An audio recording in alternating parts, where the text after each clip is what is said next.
The most important tool inside European Union is the single market. The idea of the single market was, of course, very much created to increase the movement of people, and we have seen that in Europe. But it's also, of course, a product market move where you could actually freely move with products across borders throughout Europe. We have analyzed the job creation in a country like Sweden, and I could say that it was mentioned in the presentation of myself that we created more than 300, nearly 400,000 new jobs the latest 10 years in Sweden. Nearly all of them were actually coming from the private service sector. So not products anymore, more into services. So it's more the service economy in itself that is now producing new jobs in Europe, and especially countries like Sweden.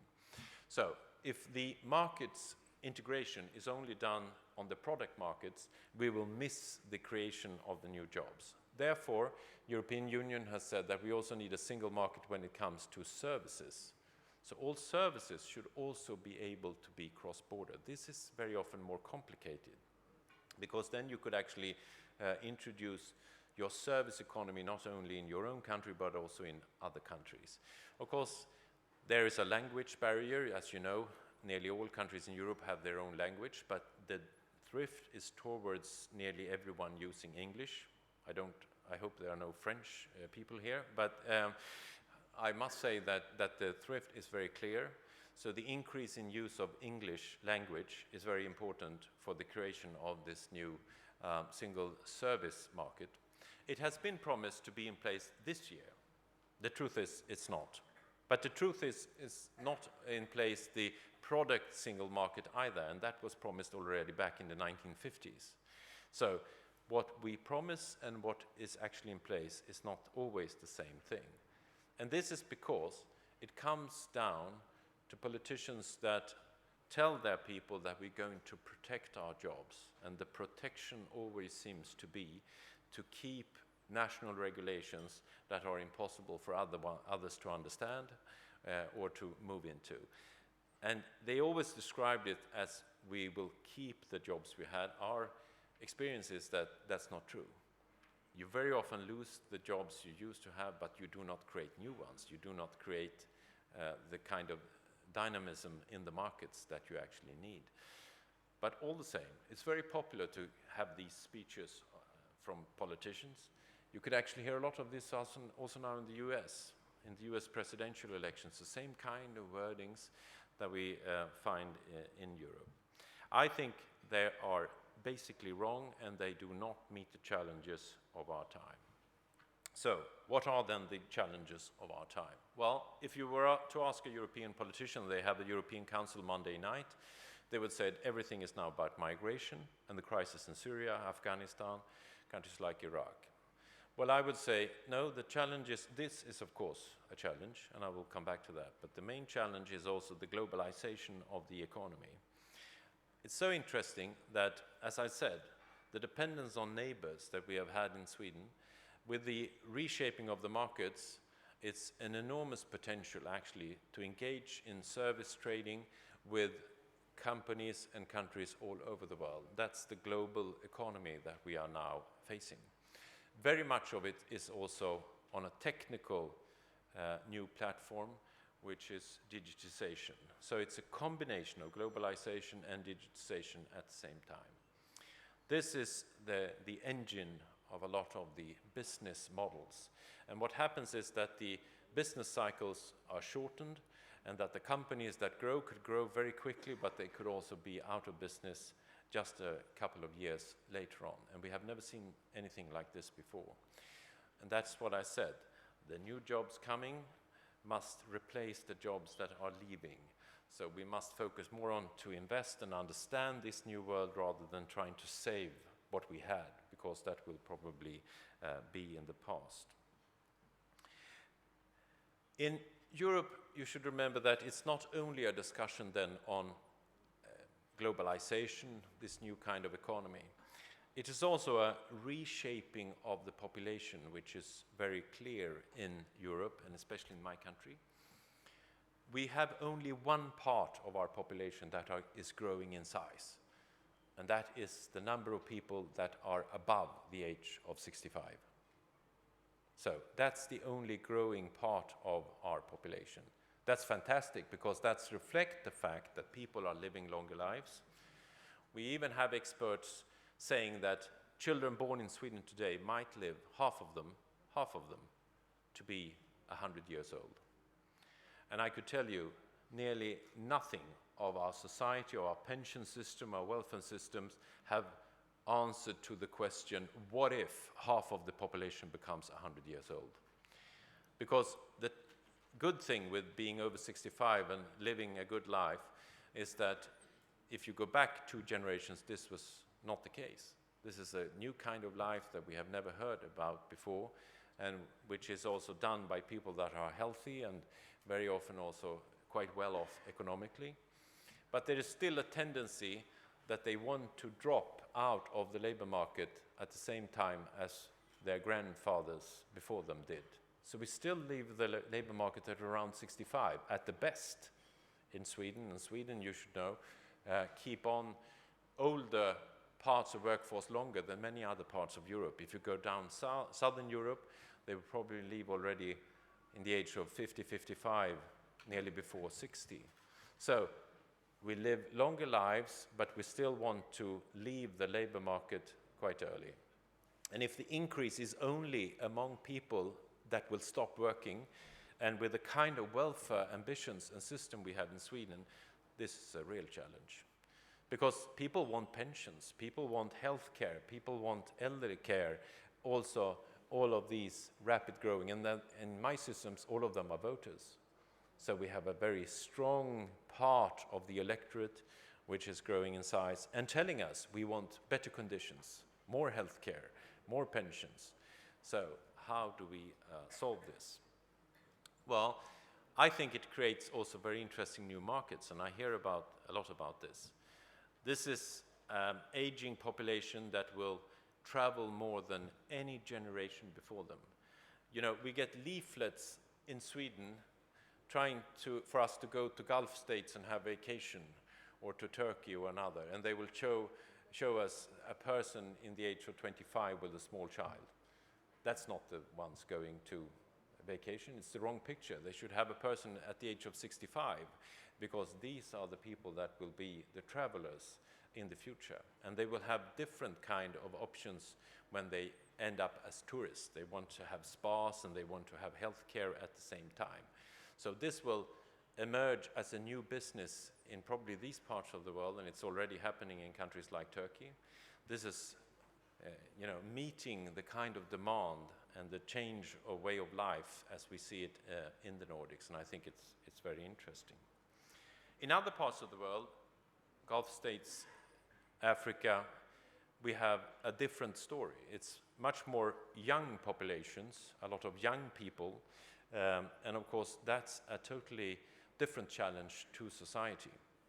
If you have a lot of young people, well, then you need to look very much at educational, on skills. How do you develop people to get into this new economy and actually to get jobs?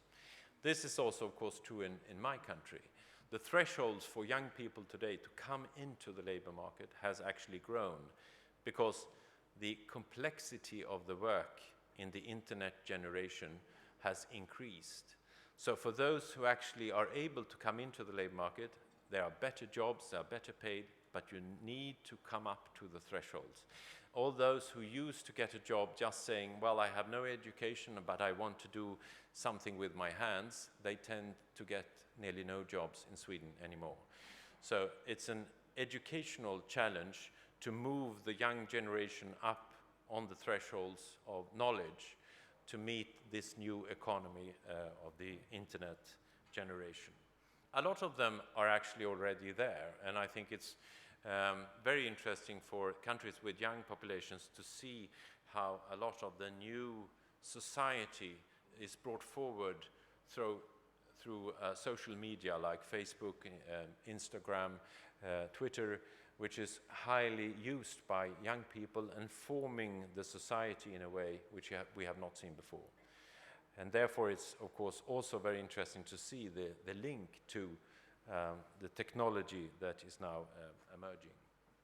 A lot of the youngsters, when we ask what do they know better, the young people, than older people? Well, older people have the experience, they've done a lot of things, but what do the young people know better? Well, technology, internet, mobile telephones. The teachers in the school say, we can't teach these pupils, they knew more than we do. They should teach us how to use all of these mobile telephones and applications that we are having. That is hopeful, because that could be actually used for entrepreneurship, for starting companies, for young people actually starting business. And this is what we see.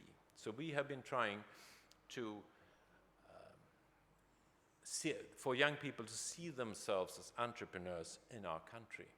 We have a scheme in Sweden where we let people, young people in secondary school, start a business of their own, either themselves or together with some friends, that is only there for a year. And they have to describe a business model, they have to start the company, and who is actually managing director, who is in charge of sales, and they do this for a year, and then they put it down, because it's not in reality a full-blown company, but it's to bring in the thinking of the entrepreneur into young people. I would have liked to see that when I went to school. We had nothing of that in the 70s, but nowadays we have, and more than 300,000 teenagers in Sweden have gone through this process. And we see that this also gives a shift in the view that very much welcome being an entrepreneur. They want to start business of their own. A lot of them that actually do this on internet things. They use new technology, they use their knowledge to create new businesses. I think we could, of course, discuss, are there other means of helping them to get started? Well, the thing is that a lot of these companies do not need that much of financing, because it's very often done with easy applications. So it's more the entrepreneurial spirit, I would say, that is important, rather than giving high subsidies for this. On top of this, and that brings us to smart city, we also see a trend in the world, which is also very true, clear in my country, of urbanization. It's an enormous thrift towards creating and expanding cities in the world. We heard already the figure from a former speaker saying that around half of the world population is now living in cities. It is foreseen to be brought up first to 75, probably 85% of the population, but alongside with this, the world population is growing. We have now 7 billion people, and we will come up to 11 billion. If you add on to that, it's an enormous increase of people living in cities that we have in front of us. And the interesting question is, of course, what kind of cities? What kind of cities will these people be living in? I think there's already a discussion. Should it be just growing cities of cities we already have, or should it be starting up of new cities? Very often we have had Chinese delegations coming to Sweden to ask that question. How do you start a city? It's not that easy to answer to that question, because most of the cities in my part of the world have been there because they're close to water and close to trading and close to historical or cultural phenomena. But how do you create in our time new cities? Because there is, of course, a risk that the only thing we do is expand already big cities, the kind of mega cities that we already have, like Sao Paulo, Rio de Janeiro, Manila, Lagos, some of the biggest cities that are not perfectly functioning. And just by increasing them, they will not become better cities. They will just become more congested, more problematic to actually not deliver the kind of best way of life we need. So to meet this urbanization, I think the answer must be many new cities. And this is what they have also seen in China. I see that the Modi government in India has said that they need to create 100 new smart cities. That's their government program, because they understand that what they are looking at is figures in these two countries of probably around 300 to 400 million people that will become inhabitants in cities that are not there at the moment, that will be created and then rapidly growing. So if this is the future, then of course the question is, what do we need to do when we create or build onto these cities? We understood that just trying to build onto a city, you know, you get a city center and then you grow a city, expanding it, you know, so it takes more and more place. Some also go up in size, as you know, having skyscrapers at the town center, and then they do not much more than that. Then you will have a lot of traffic jam and problems. If that's the only thing you're trying to do, just pushing more people into a city, not answering to any other questions, then you will have a deeply troubled city where no one at the end can move anywhere. You will find yourself in traffic jams, in problems actually getting anywhere, and this will hurt business, this will hurt family life, everything. And this is already true in many of the cities. I've been myself to a city like Istanbul, for instance. You can't hardly move in that city because it's so highly congested. So we know that it might be problematic. And to be very frank, a lot of the cities in the world are not functioning well. If we count in, and you know, UN has had this objective that we should bring back the world poverty by half, and this was achieved. But we still have nearly 1 billion of the inhabitants in our world that are actually seen as living under poor conditions. Most of them are living in slum areas in malfunctioning cities. So we know all about doing wrong when we create cities, and it's very often linked to that we have not built them correctly to start with. So what we need to do is, of course, to create cities that use the new technology, and we have seen examples of this in advertisement from ITS and on how this could be done. What do we mean with that? Well, we have, for instance, the capacity to build houses that are very sustainable. In my country, as you could imagine, with a strong winter, we have to build very good housing that could keep out the cold during the winter. But we have understood that our dependency on energy is something that might not be sustainable for the future. We had the discussion in Paris on climate change and on how to reconstruct our usage of energy.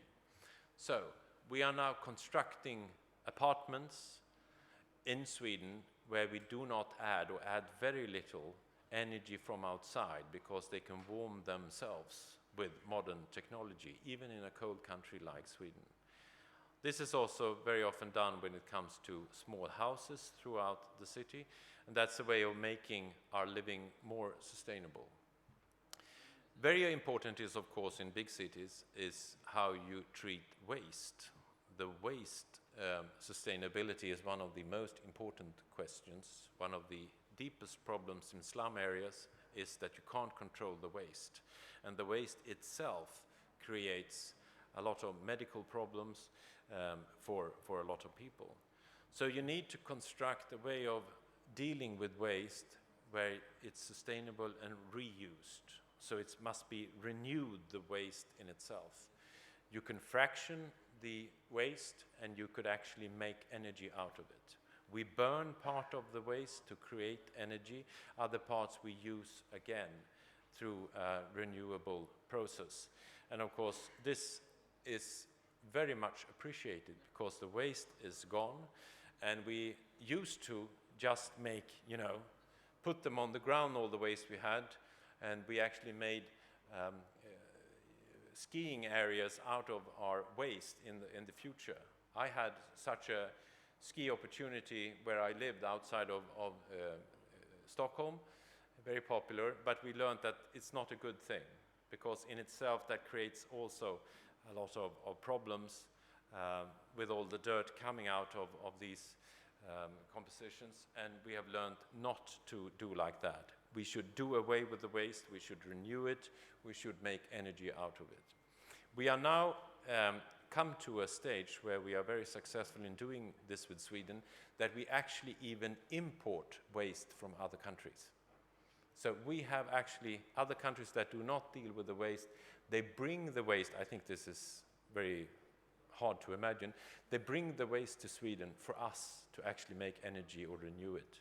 And I think this is one of the main challenges for many countries, how to deal with waste to create the very good and smart cities. Public transportation is another issue. If everyone have their own car and everyone trying to get into town center, it will be heavily congested. This is true for most of the big cities in the world. So how do you deal with this? Well, first of all, you make public transport that is reliable and that is very nice. Very nice. Some of our parts we could make subways. Not all have the possibilities to do that. Then you could have bus systems, and you could have them with the latest technology, where you could actually see signs, which we now have in Stockholm, telling you exactly how long time it will take you from A to B and how long you have to wait for the next bus. So it's an information system that is online to show where the bus is, and exactly as we saw with Kuwait City, you could actually deploy exactly where you have traffic jams and where it's better off. If people can see that it's reliable and know exactly for how many minutes I will be traveling, they depend on it, they rely on it, and they will use it. That's our experience. And they will feel that it's easier to move around in the cities. I think this technology, the Google Maps that we also now use, is very interesting to try to get the traffic to use less congested parts, which is of course used especially by taxis, but also a lot of other cars. So that's a way of trying to deal with exactly the same thing. We have done in Stockholm, and I know this is true for also some other cities, we actually made a ring around the inner city where we tax the cars going into the city. So we have no subsidies for petrol, which puts a more correct price on using petrol, and then we incentivize people to go into cities by making the traveling more expensive to go into the city. That's a way of saying that the usage of the very scarce city limits inside at the town center, you should pay to be able to use it, and the signal works because a lot of people actually stop with their cars outside in the suburbs and take public transportation into the town center. A lot of the thrift to make the more sustainable, more nice city is actually to put pressure on us to take away a lot of the cars and make just pedestrian streets in the town center, because it's nicer, it's not polluted, and the air becomes better. Because people want to have good air conditions. If they have that in the town center, we also see another thing. We used to be talking in Sweden and also many other countries about dying city centers. Why? Because it was so congested and the air pollution was so bad that no one wanted to live there. They say, I can't live there, my children will get sick and I will live shorter. But by using the modern means of public transport and these processes I've shown, we have managed to make the air better in the town center, and people are now moving back into the city. So more people actually then live in the city and are not relying on cars to get to their jobs. They're actually walking or bicycling to their job, which is a trend you see in many European countries. So it's a combination of trying to get a lot of different ways to move about in a city that will create the better conditions for life. Then when it comes to smart cities, the integrated, using internet, how do you do that? Well, first of all, it's a matter of broadband. It's the capacity on use of internet. We used to have a capacity in Sweden at a maximum of 10 megabytes per second. And we understood that a lot of the modern applications, that is not enough. Because people want to follow on television, they use very complicated applications, that was not enough. So we had a leapfrog into 30 megabytes per second. And we said that we should have 30 megabytes per second throughout the country. This is also the first goal that you found in Europe. Now we're talking about ultra-fast broadband, which is fiber, which is up at 100 megabytes per second.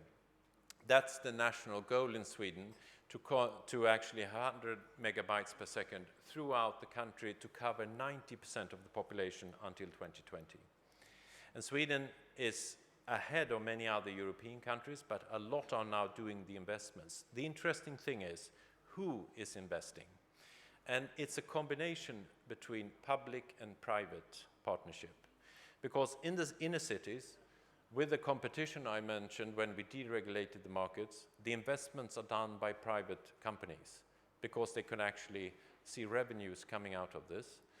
On the countryside and the rural areas, we use state subsidies to get these kind of capacity to the ones that live the longest way away from cities. So it's a combination. And we have a big discussion, how far-reaching are the market and where does the state take over? I think it's very important that the state do not need, to our experience, to go into the cities to finance these kind of broadband capacity, but the state is still very important. You can't deliver the smart cities without collaborating with the state or the municipality, as we heard here before. Why? Because they have all the control functions. So to just say, let the market do this, will not be the answer. You need a combination. You need allowances. You need the contracts. And you need to have a bidding system on these contracts to make it work. And the state must supply this. Otherwise, it will not function.